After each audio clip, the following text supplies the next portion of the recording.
जय श्री कृष्ण। राधे दोस्तों, आपका हमारे YouTube चैनल शंभू की लाडली में बहुत बहुत स्वागत है। तो दोस्तों, आज के इस वीडियो में हम लेकर आए हैं भगवान शिव की एक ऐसी पावन कथा जिसको सुनने मात्र से ही जो है कि आपके जीवन के सारे दुख और कष्ट मिट जाएंगे। तो जो लोग भी सोमवार का व्रत रखते हैं उनको तो यह कथा अवश्य ही सुननी चाहिए। तो भक्तजन, अब आज हम सुनेंगे सोमवार व्रत की कथा, पूजा विधि। ठीक है।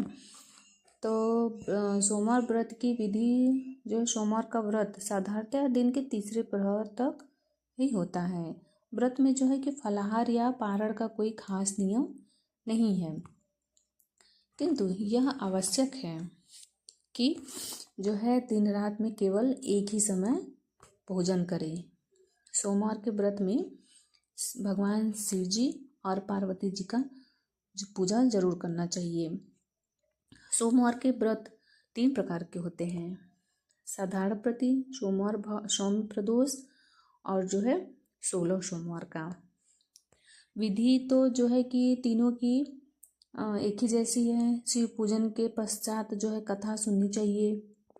16 सोमवार कथा जो है, तीनों की कथाएं तो अलग अलग हैं जो कि हम आपको बता रहे हैं। सोमवार व्रत कथा एक जो है कि बहुत धनवान साहूकार था जिसके घर धन की कोई कमी नहीं थी। ठीक है, किसी प्रकार की कोई कमी नहीं थी, परंतु उसको एक दुख था कि उसके पास कोई पुत्र नहीं था, उसकी कोई ही संतान नहीं थी। बस वह इसी चिंता में जो है कि दिन रात रहता था। वह पुत्र की प्राप्ति के लिए, पुत्र की कामना के लिए जो है कि हर एक सोमवार को शिव जी का व्रत और पूजा किया करता था तथा जो है कि शाम को शिव जी के मंदिर में जाकर शिव जी के श्री विग्रह के सामने दीपक जलाया करता था।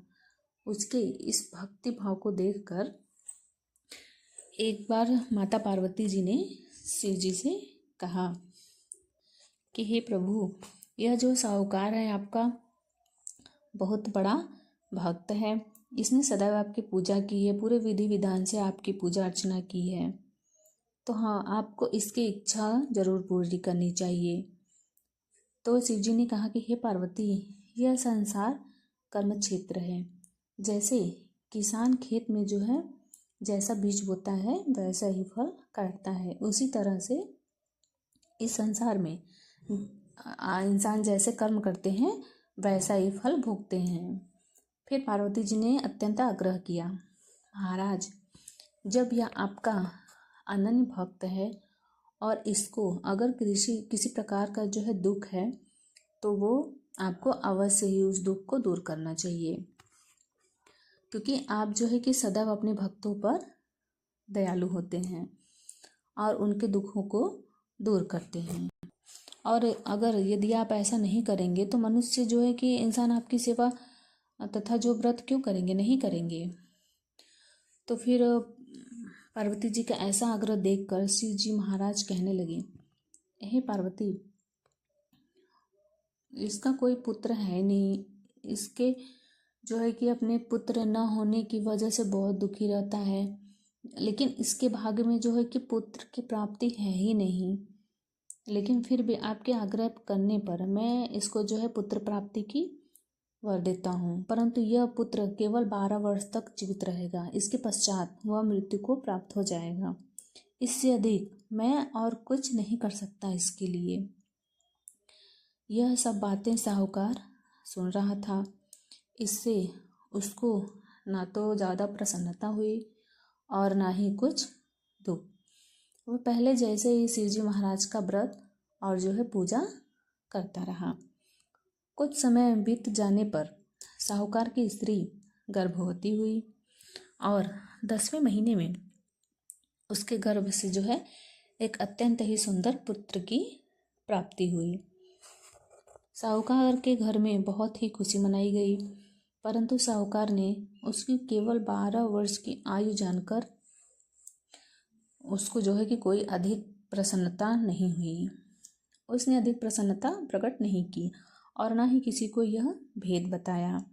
जब वह बालक 11 वर्ष का हो गया तो उस बालक की माता ने उसके पिता से विवाह आदि के लिए कहा। तब साहूकार कहने लगा, अभी मैं इसका विवाह जो है कि नहीं करूँगा, अपने पुत्र को काशी जी पढ़ने के लिए भेजूँगा। फिर साहूकार ने अपने साले अर्थात जो है कि बालक के मामा को बुलाकर उसको बहुत सा धन देकर कहा, तुम इस बालक को जो है कि काशी जी पढ़ने के लिए लेकर जाओ और रास्ते में जिस स्थान पर भी जाओ यज्ञ करते जाओ और ब्राह्मणों को भोजन भी कराते जाना। फिर वह दोनों मामा और भांजे यज्ञ करते और ब्राह्मणों को भोजन कराते जा रहे थे। रास्ते में जितने भी उनको मिलते थे, जितने शहर मिलते थे, सब शहर में राजा की जो है कि सब दान करते थे और यज्ञ भी करते थे। रास्ते में उनको एक शहर पड़ा। उस शहर में राजा की जो है कि कन्या का विवाह था और दूसरे राजा का लड़का जो विवाह कराने के लिए बारात लेकर आया था वह एक आँख से काना था। उसके पिता को इस बात की बहुत ही चिंता थी कि कहीं वर को देख कन्या के माता पिता विवाह में जो है कि किसी प्रकार की अड़चन पैदा ना कर दे, विवाह को तोड़वा न दे।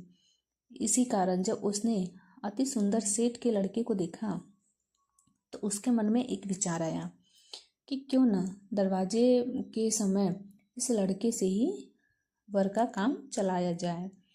ऐसा विचार जब उस मन में करके वर के पिता ने उस लड़के और मामा से बात की तो वह राजी हो गए। फिर उस लड़के को जो है कि वर के कपड़े पहनाकर तथा घोड़ी पर चढ़ा दरवाजे पर ले गए और सब कार्य प्रसन्नता पूर्वक से हो गया। फिर वर के पिता ने सोचा कि यदि विवाह कार्य भी इस लड़के से करा लिया जाए तो क्या बुराई है। ऐसा विचार करके लड़के और उसके मामा से कहा, यदि आप जो है कि फेरों और कन्यादान के काम को भी करा दें तो आपकी बड़ी कृपा होगी और मैं जो है कि आपको इसके बदले में आपको बहुत कुछ धन भी दूंगा। तो उन्होंने स्वीकार कर लिया और विवाह कार्य भी बहुत ही अच्छी तरह से संपन्न हो गया। परंतु जिस समय लड़का जाने लगा तो उसने राजकुमारी की चुंदड़ी के पल्ले पर लिख दिया कि तेरा विवाह तो मेरे साथ हुआ है, परंतु जिस राजकुमार के साथ तुझको भेजेंगे वह एक आँख से काना है और मैं काशी जी पढ़ने जा रहा हूँ। लड़की के जाने के पश्चात जो है कि उस राजकुमारी ने जब अपनी चुंदड़ी पर ऐसा लिखा हुआ पाया तो उसने राजकुमार के साथ जाने से मना कर दिया और कहा कि यह मेरा पति नहीं है, मेरा विवाह इसके साथ नहीं हुआ है, वह तो काशी जी पढ़ने गया है। फिर राजकुमारी के माता पिता ने जो अपनी कन्या को विदा नहीं किया और बारात जो है वापस चली गई। उधर सेठ का लड़का और उसका मामा काशी जी पहुंच गए हैं। वहां जाकर उन्होंने यज्ञ करना और लड़के ने पढ़ना शुरू कर दिया। जब लड़के की आयु 12 साल की हो गई तो उस दिन उन्होंने यज्ञ रचा था कि लड़के ने अपने मामा से कहा, मामा जी आज मेरी तबीयत कुछ ठीक नहीं है। तो मामा ने कहा कि अंदर जाकर सो जाओ। लड़का अंदर जाकर सो गया और थोड़ी देर में ही जो है उसके प्राण निकल गए। जब उसके मामा ने देखा कि वह बालक जो है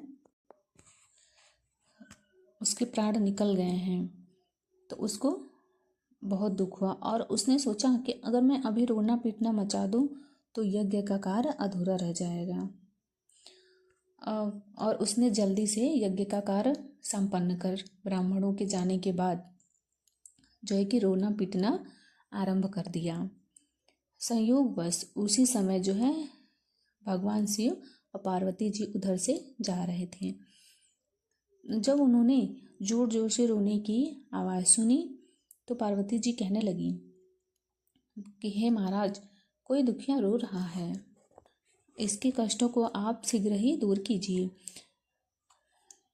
तब शिव जी पार्वती जी के पास जाकर देखा तो वहाँ एक लड़का मुर्दा पड़ा था। पार्वती जी ने कहा कि हे महाराज, यह तो उसी सेठ का लड़का है जो आपके वरदान से हुआ था। तो शिव जी कहने लगे, हे पार्वती, इसकी आयु जो है कि इतनी ही थी, सो यह भोग चुका, अब मैं कुछ नहीं कर सकता। तब पार्वती जी ने कहा, हे महाराज, इस बालक को और आयु दो, नहीं तो इसके माता पिता जो है कि तड़प तड़प कर मर जाएंगे। और पार्वती जी के बार बार आग्रह करने पर फिर भगवान शिव जी ने उसको जीवन दान दिया। शिव जी महाराज की कृपा से लड़का जो है जीवित हो गया। शिव पार्वती कैलाश को चले गए। तब वह लड़का और उसका मामा उसी प्रकार यज्ञ करते और ब्राह्मणों को भोजन कराते गए, अपने घर की ओर चल पड़े। रास्ते में वे उसी शहर में आए जहाँ उसका विवाह हुआ था। तो वहाँ पर आकर उन्होंने यज्ञ आरंभ कर दिया।